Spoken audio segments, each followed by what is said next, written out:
Coming up next on Not the 9 to 5 podcast. In one word, a breakdown, an absolute breakdown of decisions is exactly where it went.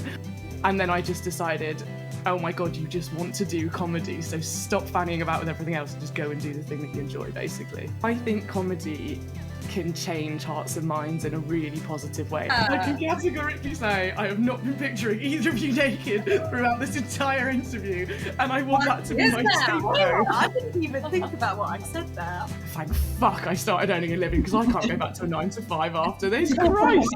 It is silly and it is ridiculous. Welcome to Not the 9 to 5, the podcast for freelancers by freelancers. Whether you're a seasoned pro or just starting out, join us as we share insights, tips and stories to help you thrive in the world of independent work. I'm Kat. And I'm Francesca. We are two freelancers exploring the highs, lows and everything in between. So grab your coffee, kick back and let's dive into another episode of Not the 9 to 5. Katheryn Siggers. Francesca Marago. Hello. Hello, how are we doing today? Very, very well. Very well. I'm very excited for this episode. I know. You can imagine. I can't believe it. I love a bit of banter, a bit of comedy, a bit of sarcasm, all mixed into one. So, and it's just up our street, you know. It really is. Yeah, the way we are every day to each other. So. You're so humble. I know I am. I actually am. Anyway. So we've got Helena Moody with us today. Helena is a self-professed wannabe comedian who made the ridiculous decision in July to quit her job, move to Berlin and become a content creator full-time. She started her TikTok in March with one of her first TikTok videos receiving 17 million views and allowed her to realise her dream of being paid to make people laugh. She has since secured multiple brand partnerships, attempted stand-up comedy, gained 48,000 followers and multiple grey hairs, apparently, and kickstarted her dream of becoming a professional comedian. Welcome. Oh my God, welcome, Helen. Thank you so much. That's lovely. Gosh, right. Well, I think let's ask the most obvious question. What made you do it? What made you quit your job and move to Berlin and become a full-time content creator? In one word, a breakdown, an absolute breakdown of decisions is exactly where it went. I say that tongue in cheek. No, it was I feel like I'm going through a third life crisis, but I mean that in the best possible way. As in, I feel like everything about my life has changed, and part of doing that was starting content creation and trying to get into comedy, because I was like, this is something that I've always wanted to do. And the wise words of my friend was, "We'll stop being a melt then and get on and do it." So I was like, okay, we're gonna give this a go. And honestly, I just got very lucky with it, to be honest, I would say. Like, I think I've worked in social media most of my life, not since I was a baby. I didn't pop out the womb and suddenly was on Twitter. It's more since I was... No, I know. Maybe I should have done. That's what Elon was doing, clearly. He was able to sort that out. But no, I wanted to do comedy for a really long time, and then just went for it. Just decided to go for it. So you worked in social media, but as a social media manager, or what did you do? Yeah, so I was a social media manager for years. So I went to uni, did psychology, and then I feel like I basically just did the only degree that can fit into any other job, because I didn't know what I wanted to do. So I was like, right, just do one that's broad and then we'll figure it out from there. Yeah, so did psychology. And then from there, I decided to go into comedy, which was obviously, went into social media from there. Did that for like 7 years. I worked in advertising, I worked in politics. My last job was in TV, which I absolutely loved. And then I've always done like comedy bits on the side as well. So I did like a stand-up course. I've done a sketch course. I used to run a little comedy review website. And then I just decided, oh my God, you just want to do comedy, so stop fannying about with everything else and just go and do the thing that you enjoy, basically. Oh. And I guess it's interesting because obviously you've got that social media manager background. Yeah. And I suppose, has that helped you then to get to where you are so quickly today? Yeah, absolutely. Because I think, I say it's luck, and that's probably my internal like imposter syndrome coming out realistically. But a lot of it is just, I think I've trained in social media for such a long time and worked with such different clients that it feels like you take it for granted the amount that you actually know. And then when you come into practice, and I could sit down and be like, right, I'm going to develop a strategy for myself and I'm going to do all my own analytics. It's like, oh no, maybe this isn't luck. Maybe I'm just doing my job, but I'm now just doing it for myself and not for someone else. Yeah. It was really helpful. Do you ever get like stressed by what kind of content you're posting and like how to connect with people all the time? Because now that you've had such a big reach with people, do you ever have that kind of imposter syndrome that comes to you where you go, oh my god, like, do people genuinely like this? Or do you start questioning yourself? Yes, literally, I would say every single video I put out, because I try to watch a lot of other TikTokers so I can kind of get inspiration from them. And then I remember one of them being like, if I wouldn't genuinely watch my content, then you shouldn't be putting it out. But then that makes you get in your own head, because I'm like, oh my gosh, well, I think this is funny, but I don't know about everyone else in the world. Like, I'm sure there's many people that don't find it funny. But then I think it was Bob Mortimer, who was always like, if you find yourself funny, then chances are there'll be someone else that finds you funny too, so you should just do it. Just put it out, and then you know what, it's great. And there is nothing better than putting a video out that is so authentically you and what you believe to be authentically funny, and other people find it funny. Like that it's just validation, isn't it? It's extremely unhealthy, but like, it's phenomenal. I love validation. My God, what a drug. Yeah, no, it must be really rewarding to be like, oh, people actually like my content. It resonates with and you're them. just being you know, at the end of the day, isn't it? They say, be you, always be you. And then people start to inwardly think like, am I me? Who am I? Like, how do I be me? Yeah. So, that's the hardest question. It's because I feel like that's always the question that you get when you're growing up, is like, who am I? And then I've absolutely no idea how one defines themselves like that. But yeah, so in my vaguest advice to anyone listening, be you. And then just put that out there.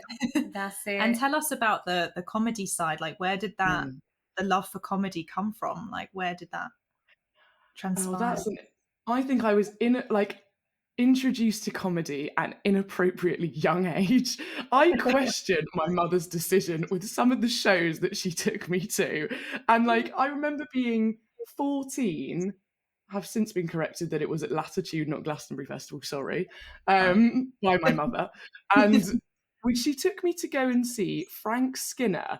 There was a sign in the ground that was like 18 plus only. I remember all the adults looking at me being like, what the hell is this child doing here? The stories he told were just so filthy. And I just remember my mum laughing and being like, well, you hear it when you're older, so you might as well hear it now. And to this day, I am like, that is why I'm into comedy. Trauma from my mother introduced me to it. That, and I also remember once being at a New Year's Eve party, and I think I was really young. I want to say I was year 7, so I don't know what that is, like 12, 13. And everyone was going around the room. They were asking all the like kids, basically, who's your idols? And most people were saying like Hermione Granger or, I don't know, Matilda. And it got to me and I went, Jo Brand. Jo Brand. I love her. Again, love her, but totally not the person that like a 12-year-old should be like, that's goals. Yeah. And I wonder, why do you want to do comedy, apart from the obvious of making people laugh? What is it about comedy that like kind of really fires you up? Honestly, and I'm going to get earnest now, which is disgusting, I know, I think comedy can change hearts and minds in a really positive way. Like, I think it can be used to make progress. The best comedy shows that I've ever seen have always like left me with some sort of resonating thought, like something resonating basically, that can go on. Change the world just sounds extremely big right now, but I genuinely think comedy has the power to do that, and also to make people just feel better in themselves. Like, it's, you know, life is hard, and I think comedy can just reassure, and that's exactly what I like hope to be able to do with it. So I always try to be like as real and authentic or whatever in my videos, because I don't know, it's part of just trying to make people feel a bit better about themselves, I guess. Yeah, it's kind of like a therapy, isn't it? Like from some people, and what they say like they make people laugh to kind of help themselves as well, or they share their experiences of trauma, because they'd rather laugh about it than cry about it and make something humorous from it, right? Do you feel like that's what you do? Yeah, definitely. I mean, I used to very recently just stopped have therapy, and we talked about the similarities in comedy and therapy once. I remember my therapist quoted someone else saying, comedy is the closest you can get to someone without touching them. And I think that's really powerful because it's so accurate, isn't it? That I think when you are making jokes, it almost is a little bit of a mask for what's going on underneath. Like but it is very transparent. Like you can tell what that person is meaning, what they're trying to get at. So yeah. Do you ever have to like fabricate something that's happened to you, or like make it to its extreme? You know, never. All my stories are completely legitimate and never exaggerated whatsoever. No, someone that I once dated actually was like, I can tell when you're lying on your videos because you do a face, and I was like, that has given me the absolute fucking fear from now on. Sometimes there will be an embellishment on the truth, I will be honest, but only because like a story will happen and it's like most of it will be true, but I do remember like I would think to myself, oh, if this happened that way, it would be so much funnier. So then I'll just tell it as though it's happened that way. I do a lot of dating stories, and some of those stories can be from the same date, but I'll just make it out as though it was lots of different ones. Yeah, that's cool. Interesting. And so tell us why Berlin? Why did you move to Berlin? Oh my God, it's just part of breakdown year. I don't know what I'm doing. So I've got a friend who lives out here, and I always found her very inspirational. Like she's always been someone to just, like, we used to live together. We met through our exes, then we started living together, and then she up and decided she wanted to go and do a degree at Cambridge, just as you do, applied and got an unconditional offer, which I was like, that is, I mean, I don't know. She's so cool, so clever as well. And then from then she's like been traveling. She's went and lived in Spain. She's lived in Edinburgh. She's lived in like all these different places, and she moved to Berlin. And I just thought, I sometimes think you should listen to your jealousy. And I was so jealous of the life she was living. And then I just got to a point where I was like, you could just go and live that life though, couldn't you? It's just scary, but you just have to take the leap. And so that's what I did, and went and moved to Berlin, and it's been fucking great. I'm so tired though. Oh my God, my liver needs a break. But my God. It's been a hot girl summer, to say the least. That summer. It's been a summer, whatever summer you want to label it as. What's your favourite part about Berlin? Oh, that's a good question. I quite like the cult. I think I'm going to say the culture. God, that is such a broad art. I think I like everything. No, I think it's like no one here works, for starters. I mean, that's obviously a broad statement, and I'm sure people would be like, that's a lie. But I swear to God, we went to the lakes on a Monday afternoon, and I've never seen somewhere so busy. And I was like, I mean, I know I'm not working right now, but how is no one else here not working? And the culture is just, I think there's a lot of creatives, so people are picking and choosing hours. It's a lot less like set in stone and rigid. And it's just wonderful because it means if it's a sunny day, you can just like, you know, put your work to one side for a little bit and go out and enjoy the sunshine and be around people. And then if it's also rainy, then you know that people will be getting their heads down. It's just like, it's got that balance that I think is really, really lovely. And I also think there's much more value, like it's very cheap as a city. And the thing is, like, having gone from London, which is just so expensive, and I think you have to make all your life decisions based on earning as much as possible in order to like literally survive and get on. It's not really like that in Berlin, because like you're paid a decent wage, the rent is about half the price, the cost of everything is about half the price, and so you can just live a nicer life, and you can make decisions on what you want to do based on what you actually want to do, not what money is like pushing you to do. And I think it's a healthier way of being. Do you think you'll stay there for a while now? Well, I wasn't going to, so I only intended to stay for summer, and then I actually have a visa to move to Canada, where my other friend who inspires me lives. I'm just doing a tour of inspiration friends. But I am going to apply for my visa to stay here because I'd only have 3 weeks left, and I've barely scratched the surface, and so I just feel like, I think I want to stay here a little bit longer. But Canada will happen, but I'm just going to stay here. Yeah.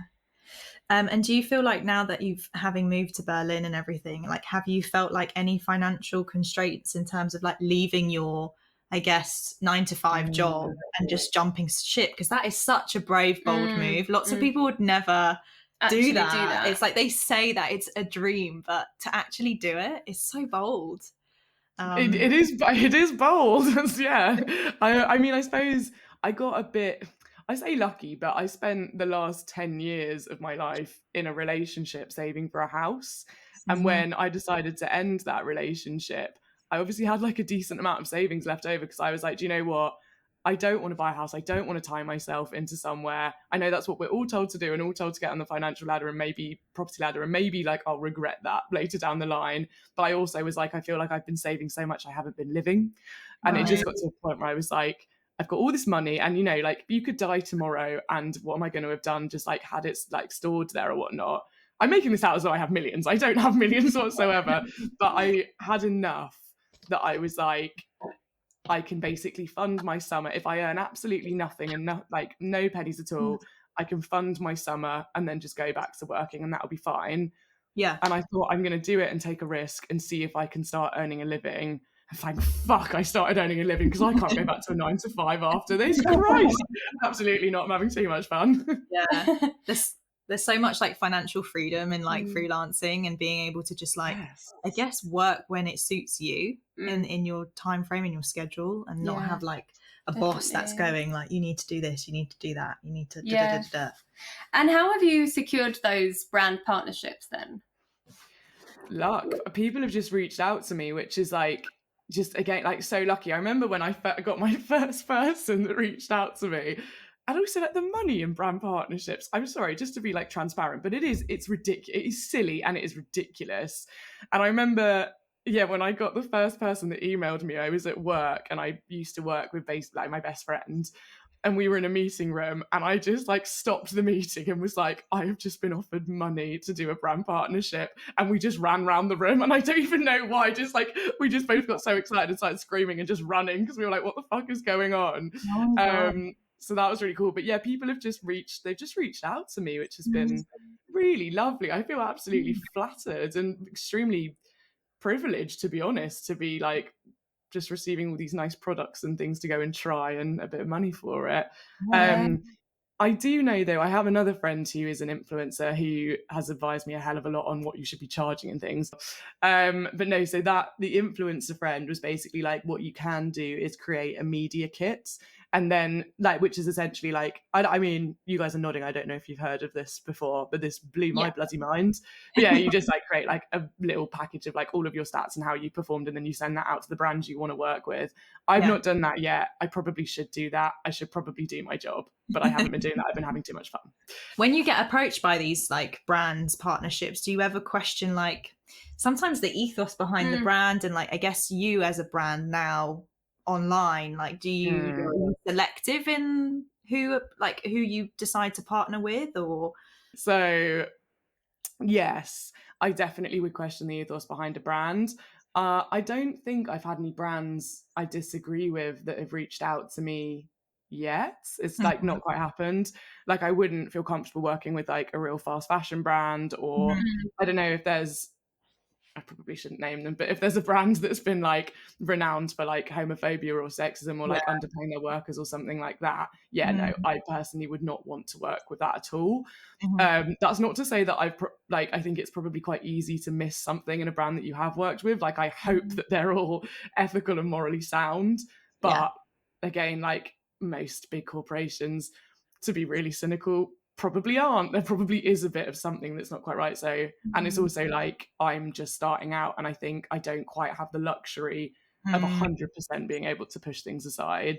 Yeah. I'm saying that there's been a couple that I don't know, something felt like sketchy or whatnot. So I was like, it's probably not ideal. Yeah.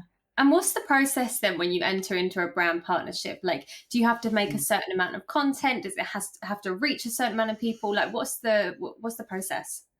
So I think I've only had 2 types, and I don't know if there's any more than this, but one brand, so the video that I went viral for was about about my NARS makeup being like basically making me look pale. It didn't make me look pale, it just matched my skin, and I am pale. That's all that happened, which I was obviously shocked at. And then they sent me some makeup very kindly to contour my face, which apparently is a thing that you need. And they then reached out and said they would pay just for the advertising rights for that video. So they got 3 months where they could do what they wanted with the video, basically, which was amazing, because I was like, you're paying to boost my video and I don't have to do anything in this. So that was phenomenal. If any brands want to do that with any of my videos, do it. I will be used. I'll sell myself. I love it. And then the other type is just brands will be like, we'll just pay for you like per video to make something around. You can do like whatever you want. You have creative freedom. We just want you to create a video around our product or our service to try and sell it. And then they tend to be able to like come back with a few edits, but I've never had anything that I've been like, it's outrageous. And then I don't think it matters in terms of views and whatnot. It's just a flat fee. I have had another brand that I worked with who they did want to pay, oh God, it was actually quite complicated. Oh yeah, they wanted to pay a certain amount for every 1,000 views that I got. But the thing is, like, that was either amazing or terrible. So I did have to negotiate a flat fee as well, because I was a bit like... you want to know for sure you're getting some money in, you know. Yeah, absolutely. Also, can you hear that banging in the background? Do I need to go and ask them to be quiet, or is that okay? No.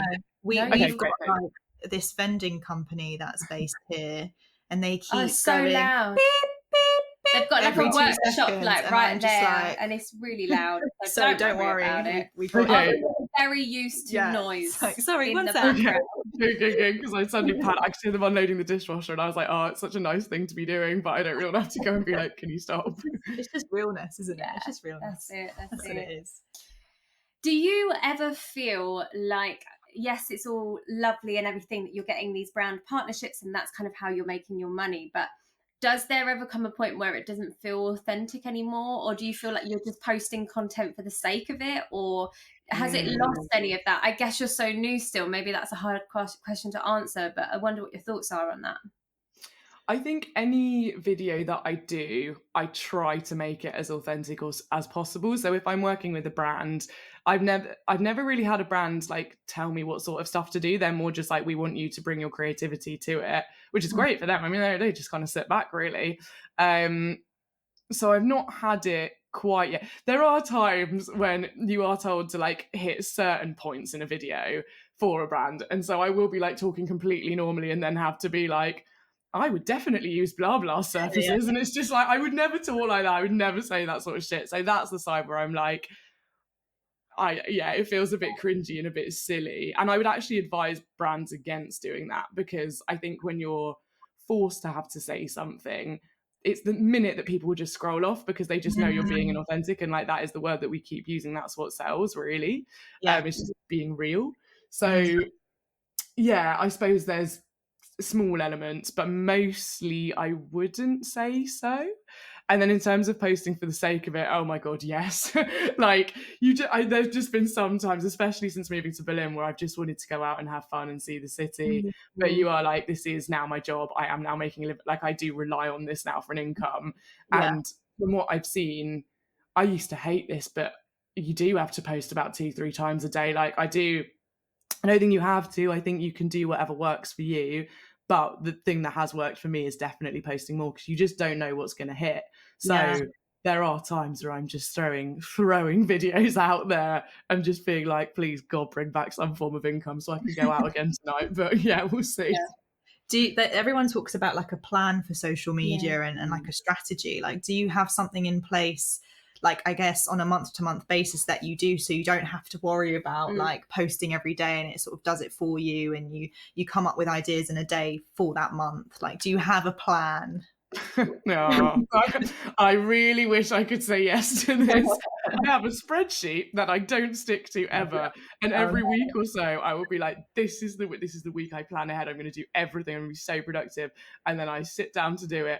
I write it all out and I don't stick to it ever, because like I think it can be also quite hard with like, you don't know what's going to happen in a day to day, and just silly things just seem to happen to me all the time, so I can't plan for that. And I think I would like to get to a point where I start treating this a little bit more like a 9 to 5 or like more of a steady job, and actually stick to the videos that I say I'm going to push out. Yeah. But it's just so hard. I think that's the thing with social media as well, as I suppose you have to be so reactive. And when your life is your brand, you have to be very reactive to that as well. And also I think I have to film a lot in the moment. Like there's been times where something really funny will happen to me, but I don't have the time to film about it, or I don't know, for some reason I put it off because I'm trying to stick to a schedule. And then by the time it comes around to me filming it, I'm like, oh, the moment's gone and I'm not as emotively in it anymore. So yeah, one day I will have a plan. God is my witness, I will have a plan. Sorry. I said today's not that day. Today's not that day. This year's not that day. Like never. So what are your plans then for the future? Yeah. Like, would you want to sort of stick more to the comedy side of things and maybe do like live shows, or like what do you see yourself do for the future in terms of that? Okay, ironic to everything I've just said, I have a plan. So I don't know. I have an idea. Okay. Whether this works, I don't know. I'm also a dreamer. I'm definitely someone that is like fully Delulu, head in the clouds, like, yep, I'm going to shoot for the stars and we'll go for it.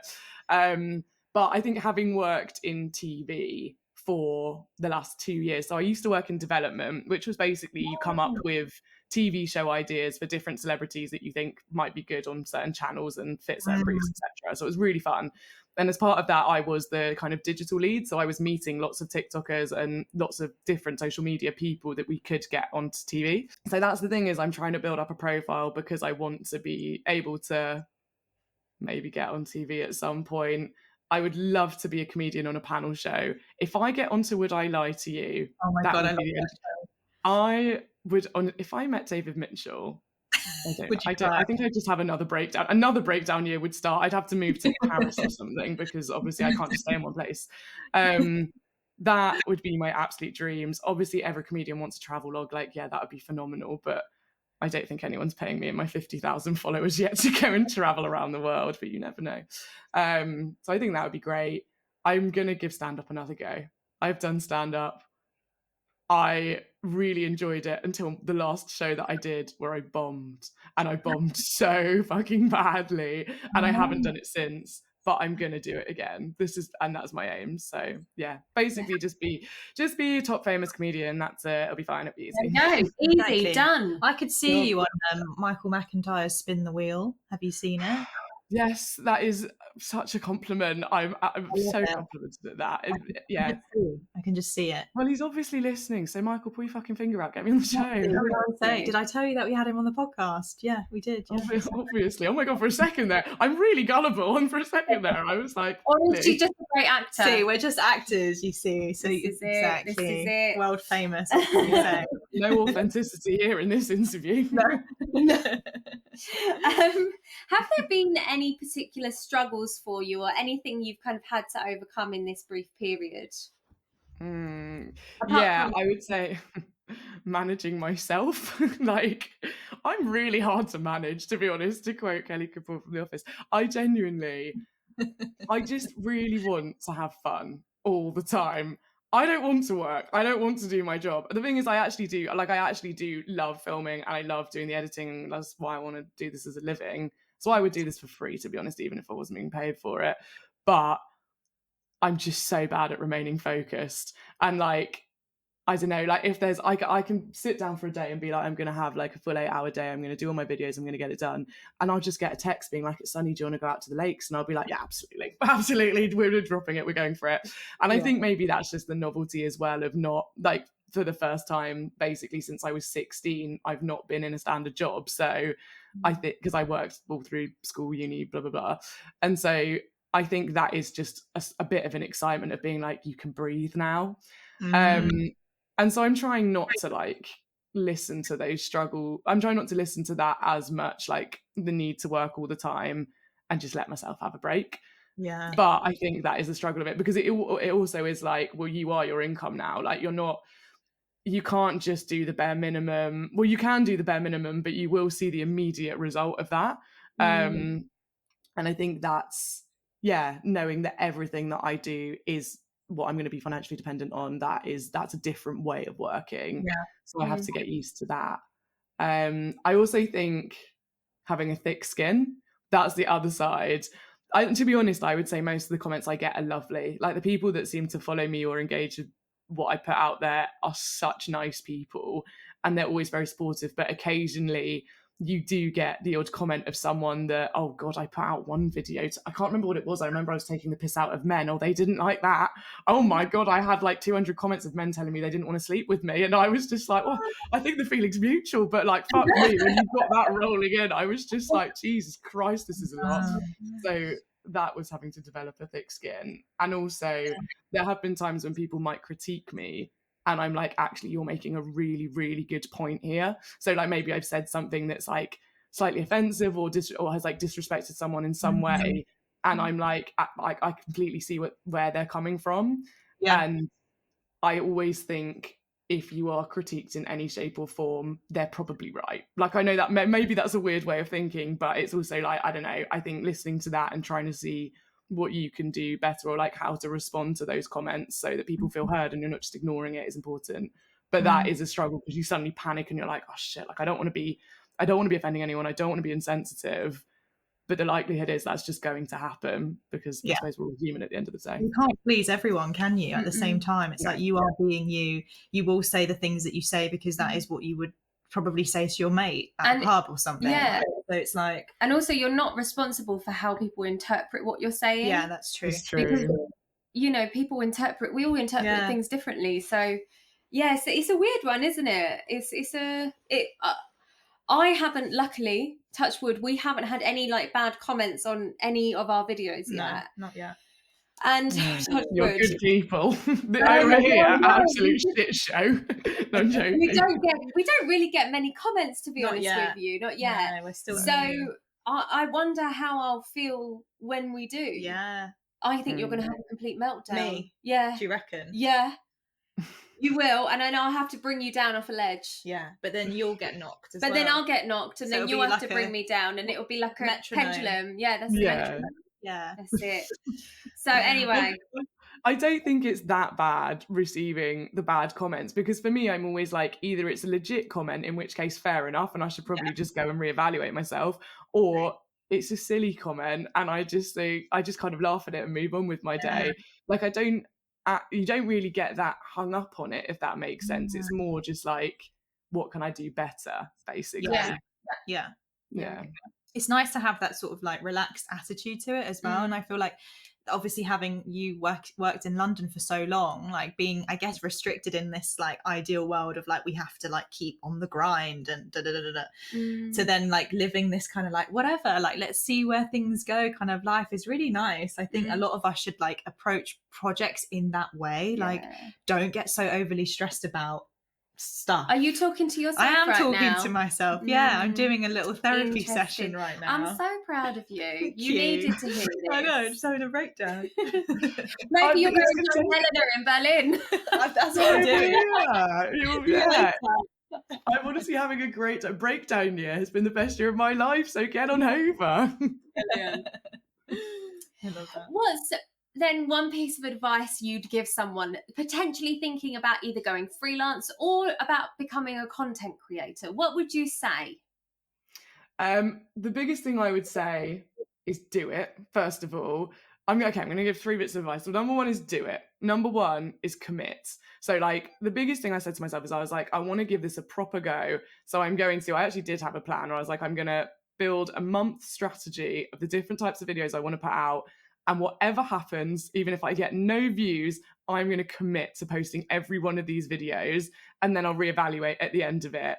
And I was actually quite sweet. I remember when I did reevaluate, because it done quite well that month, and I just wrote "what the fuck" as my analysis, because I was like, okay, it's obviously gone well.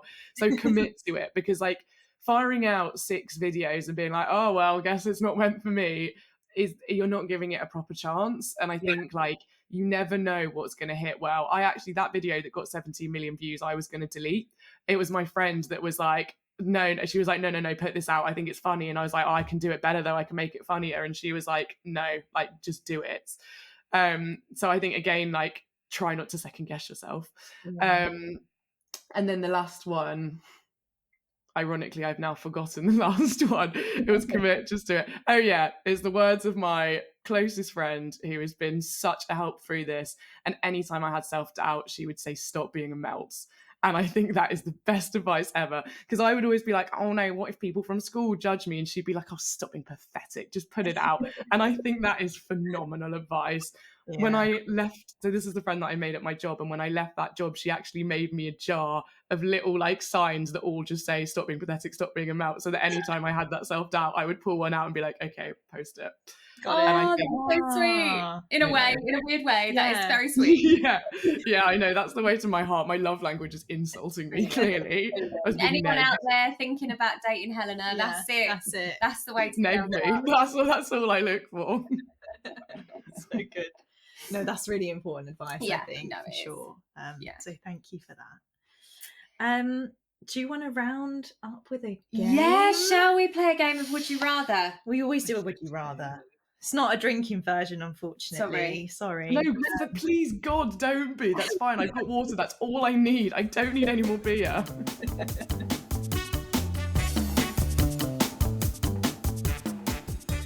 Would you rather live on a peaceful tropical island or a bustling big city?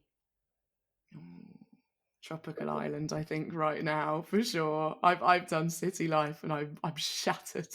Get me to that island, get me a mojito.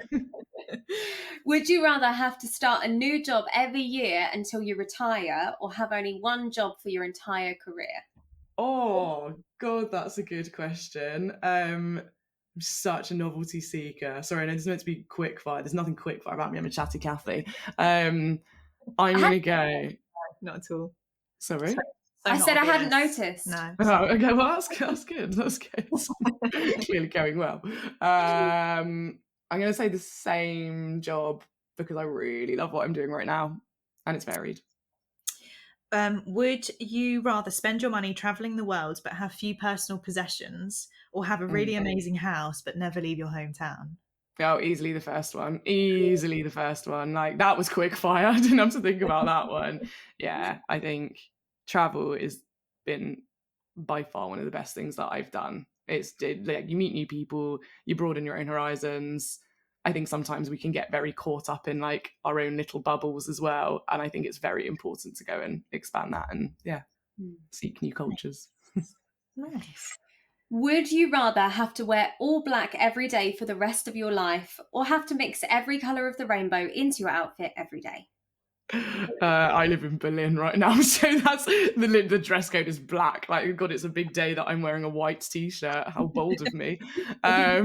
I'm going to say just black because I think that is my actual wardrobe. I never wear colour. No, far too bright and happy. Not in support of the pride flag at all.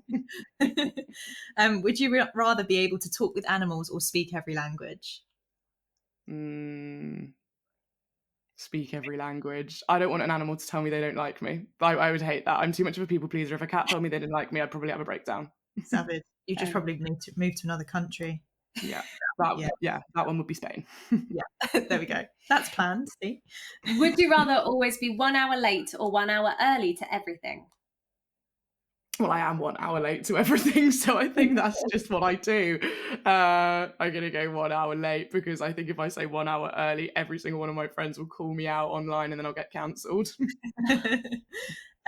Would you rather be covered neck to toe in tattoos or have one big face tattoo? Neck to toe in tattoo. I want to be covered neck to toe in tattoos. I fucking love tattoos. That's been part of breakdown year. I've got 4 tattoos this year, for having had like none beforehand. And I love that. I love all of them. You will never regret them. That is my biggest thing that I could say. Can't wait to be old and covered in tattoos. I love that. Would you rather have to speak in rhyme for the rest of your life or speak in riddles for the rest of your life? Oh, gosh. Probably rhyme. I'd like people to understand what I'm saying, and half the time they don't. So I'm going to go for rhyme. We don't need any more riddles. No, it's too confusing. I know enough. Would you rather have more time or more money? God, that's a difficult one. Probably more money, because I think I like the idea. I don't want to live forever. God, we're going into real breakdown here now. No, but I just think I'd rather live a really exciting, high quality life rather than just keep that going. Like, I think short and sweet is amazing. Make the most of the time that you've got here. And more money would be really great right now, because I'd love to go to Bali. So, that would be phenomenal. That's so nice. Cool. And last but not least, would you rather be a freelancer or work in a 9-to-5 job? 9 to 5? No, I'm joking. I would rather work as a freelancer. Yeah, I would absolutely rather work as a freelancer. My God, you just have so much freedom. And it just allows you to do so much more with your life, doesn't it? Like, if it's sunny outside, you don't have to sit from within an office just gazing out and getting an hour when you go to Pret a Manger and sit in a tiny bit of grass. That I will never, ever miss. Like, if I go to the lakes, just go and do that. Literally sums up working in London, so doesn't London, it? yeah. Like, it really does. It's like Warren I Street. know, I did it too much. I do have a question, actually, that I was going to ask before, but we went to the game and then I forgot to ask it. When you spoke about the comedy show that you did and you said that it bombed like badly, like what happened there? Like, what was it that happened? Oh, it was so bad. Yeah, no, it's so fine. So it's so fine, as I just keep telling myself. So I basically went to this, it's called the Queer Comedy Club in London, and they're phenomenal, and they're an amazing space. And I performed there once before and done one of my better gigs, and I remember thinking, I'm going to go back there. Like, it was such a lovely audience, very supportive, and obviously like quite my audience. A lot of the jokes I make slap there, so that was great. Not this time. Anyway, so I went there a second time, but I decided to enter a competition for the first time, and I was just so fucking nervous, first of all. Now, a lot of the time my friends have been telling me that, because I'd been doing the same show over and over again, and I'd done it, I think this was my 8th time, but you're obviously practicing all the time in between that. I was starting to deliver it, but it sounded really robotic, and it was just not coming across as authentic, like we've been saying, as it could do. And I was like, I don't know how to act authentic when it's not anymore. And it just kind of was getting in my head. So I rewrote about 3/4 of the show 2 days before I decided to perform it. Now, that was a terrible idea. I'd been at work. I think I'd practiced it. I practiced it enough that I'd run it through once through memory. And I was like, that'll do. If I can do it through memory, that'll be fine. I'll write it on my hand. It'll be good. No, it was not good. I got up there. I obviously was stressing because I must have been delivering the jokes badly or something, but the audience were not laughing at my opening, and my opening's normally like one of the bigger laughs. So I was just like, oh my God, what is happening? Like, there are crickets in this audience. This is terrible. And then I could just feel the sweat coming from within me, and it got to the new bit of the show and I just blanked. And then I'd forgotten that I'd gone to the toilet and washed my hands, so all my notes had gone off. And I was like, I can't remember any of it. Like, I can't remember any of this, like, whatsoever. And I'm just on the stage, and I just had to be like, do you know what? Every comedian has to die once. I'm going to call it here, and I'm going to cut the show and just leave. And I just had to say it and then go off, because I was like, oh, there's no point dragging this out. Like, we're not going anywhere with it. And it was excruciating. And I got off the stage and I was soaking. And then I bless my friend. She was like, do you know what? It really wasn't that bad. And I was like, Monica, I didn't even say anything. Monica, I left the stage after a minute, which was so sweet. Get yourself good friends. But yeah, so I haven't performed since then. I will do, though. I will do. Yeah. Don't they say like it takes like 100 shows or something for comedians? I don't know. Where did you read that? I don't know. Maybe I'm making this up. She always says something like that. Like, until you feel like super comfortable or something. I think Alan Carr said it. Is it? Maybe I'm making it up. Okay. It sounds accurate. The problem is I'm just incredibly lazy. So 100. Be amazing. That's it. You'll have to let us know though when if you come back to London and perform, we'll come and see you. Yeah. No. Every single person says this to me, and immediately, no, you're not invited. I don't want anyone I know to be anywhere near my gigs. I would rather do it to all these strangers that I think it's fine, like, I'll just never see you again, that's grand, rather than an audience of people that love me. Absolutely not. Well, no. Okay, a caveat, when you get to your 100th show, we're there. Can we be there, please? Okay, I'm agreeing to that now because I know Thank I'll you. never get there. But yes, when I hit my 100th show, which will be Amazing. live at the Apollo, obviously, I will get you front row Obviously. tickets. Naturally. Obviously. That's it. Thank you so much. Do you We're ever? there. Some people say they envision the audience naked. Like, do you have a thing when you That's go? not onto- helpful. Why? That's what. That's some people not say. helpful. Why? It's awkward, isn't it? Oh no, but I'm not talking about us. I was just talking in general, like the strength. I can categorically say I have not been picturing either of you naked throughout this entire interview, and I want that to be is my that? take home. I didn't even think about what I said there. That's it. No. Francesca, I was so that's deep in terrible. like the process. You know what? It's just innocent. You have changed this entire tone of this podcast. Love that for us. Well Yeah. done. The tone is in the gutter. Phenomenal. No, I've never pictured my audience naked because I'm shitting myself. I'm too busy sweating to be able to think, oh, it's fine. Just imagine. I also just think if my audience were naked, that would stress me out far more. But it is a very naked city. And whenever I've been around the nudity, I have been panicking. So I just think if I do that, but put myself on a stage in front of an audience and have to remember stuff, that is a panic attack waiting to happen. I know, literally. Panic attack central there. Yeah. Jesus. Okay. Fair enough. All right. Yeah, okay. Great chat, Francesca. So well much. done. Thank you for adding that to the Love that. conversation. Love that for us. We loved that. So one final question: where can our followers find you? Where can they follow your journey? Oh, so I'm at Helena Moody on TikTok. And I'm also at Helena Kate Moody on Instagram, just to make things extra confusing, which I should probably change. Amazing. Amazing. Love that. Well, Thank yeah. It's been a delight. Thank you for coming on. You probably need to thank go back you to bed both. now, don't you? Sorry? I said you probably need to go back to bed now, don't you? I really, really need a cold glass of water and a long, hard chat with myself. That's what I need. And to go to bed. But thank you guys. It's been really, really wonderful. Thanks for listening to Not the 9 to 5 podcast. If you like this episode, we would love for you to subscribe to our channel, where we release weekly podcasts every Monday. Comment below to let us know who you'd like to see next on our podcast. Give this video a thumbs up and maybe share it with a freelance friend or two. Until next week, everyone. Keep freelancing.